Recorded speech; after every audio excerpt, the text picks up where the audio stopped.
দেখুন, এই বিধানসভায় 1,07,000 মানুষ বিজেপিকে দুহাত ভরে আশীর্বাদ দিয়ে ভোট দিয়েছে। তার জন্যে আমরা এই বিধানসভায় মির্জাপুর গ্রামে একটি শান্তিপূর্ণ বার্তা দিতে চাই মানুষকে, এবং শান্তিপূর্ণ মিছিল করা হচ্ছে। এই মিছিল শান্তিপূর্ণভাবেই হবে।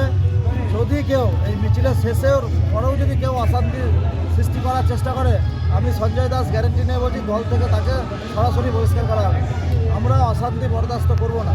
এবং পশ্চিমবঙ্গে বিজেপি যে ইতিহাস সৃষ্টি করেছে, এতে মানুষ গর্বিত এবং গ্রামের মানুষ উচ্ছ্বাসিত। এই উচ্ছ্বাসে শান্তিপূর্ণভাবে আমাদের মিছিল হচ্ছে আজকে মির্জাপুর গ্রামে। উত্তর বিধানসভায় মানুষ একটা আতঙ্ক ছিল যে ঝুট ঝামেলা, অত্যাচার, অশান্তি বাড়বে, যারা তৃণমূল করেছে। সেখানে দেখা যাচ্ছে শান্তির বার্তা। কি বলবেন? দেখুন, উত্তর বিধানসভায় একটা বাপদাদুদের মুখে শুনেছি, এই বিধানসভায় এমএলএ এমপিরা খুন হয়েছে। সেই বিধানসভায় মানুষ বিরোধী পার্টি যারা করতো তাদেরকে বেরোতে ভয় লাগতো। আমিও নির্বাচনী প্রচারের সময় এই এলাকায় মাত্র 4-5 জন হাতে গোনা নিয়ে মিছিল করেছি। আজকে যেভাবে মানুষ স্বতঃস্ফূর্তভাবে বিজেপিকে ভোট দিয়েছে, এই গ্রামে আমি আশাবাদী ছিলাম না যে এই গ্রামে 8টা বুথে 8টাই বিজেপি ঐতিহাসিক লিড করেছে এবং ভালো রেজাল্ট করেছে।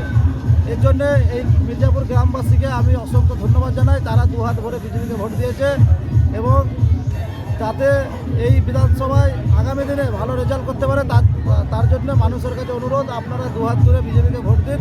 এই বিধানসভায় সবথেকে গুরুত্বপূর্ণ সহকারে দেখা হবে এবং ভালো কাজ করানো হবে। বেকার ছেলেমেয়েরা চাকরি পাবে। আমি গ্যারান্টি সহকারে বলছি, এই বিধানসভায় কমপক্ষে 1 লক্ষ ছেলেমেয়েরা চাকরি পাবে। এই বর্ধমান জেলায় 1 লক্ষ ছেলেমেয়েরা চাকরি পাবে, আমি গ্যারান্টি নিয়ে বলছি। আপনার নাম পরিচয়? আমার নাম সঞ্জয় দাস, আমি এই বিধানসভার বিজেপির প্রার্থী ছিলাম। ভারত মাতা।